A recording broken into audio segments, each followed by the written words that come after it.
Okay, hey friends. I am hoping that everybody is having a lovely October and that y'all are having a fun October, whether it's watching scary movies or going to fall festivals or going to the pumpkin patch or even doing fall baking and getting your costumes together or even going to the movies and watching a scary movie. And speaking of which, I saw the new Black Phone and I loved it. I really loved it. So, real quick, I just want to say that I loved the first Black Phone so much.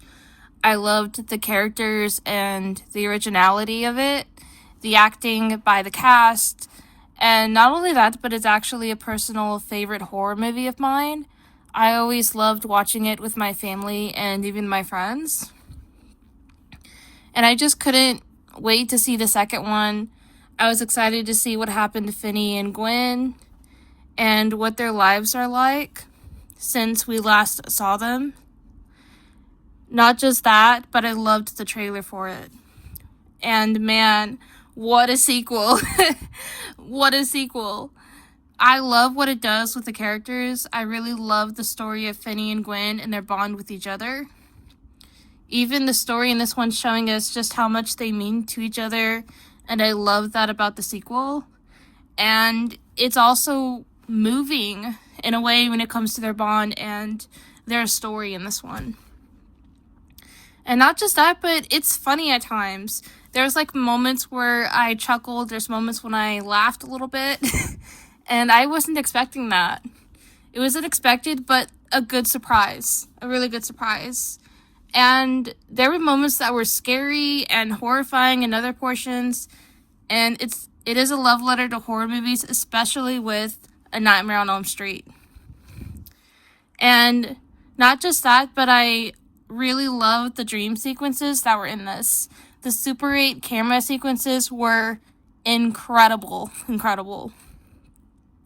I really loved those, and they were just really, really well done.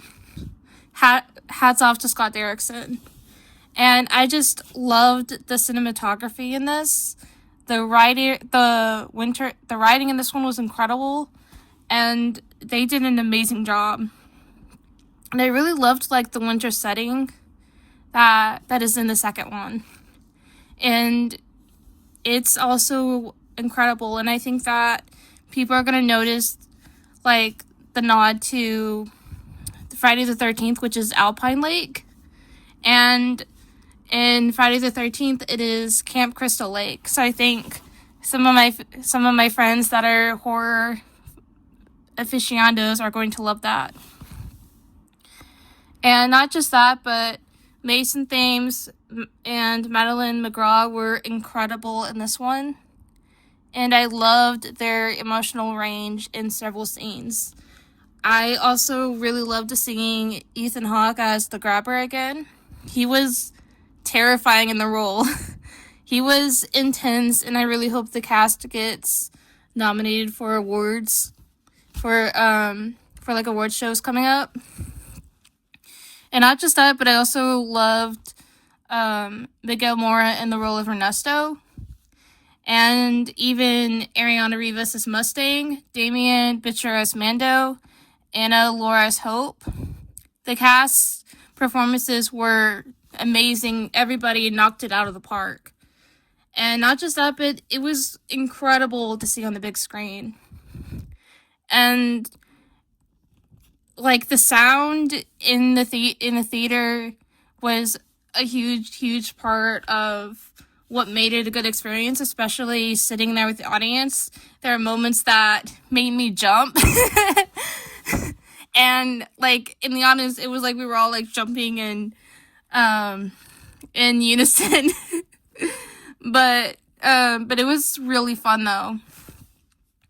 And it was just probably one of the best horror films of the year. If not probably my favorite scary movie of the year so far.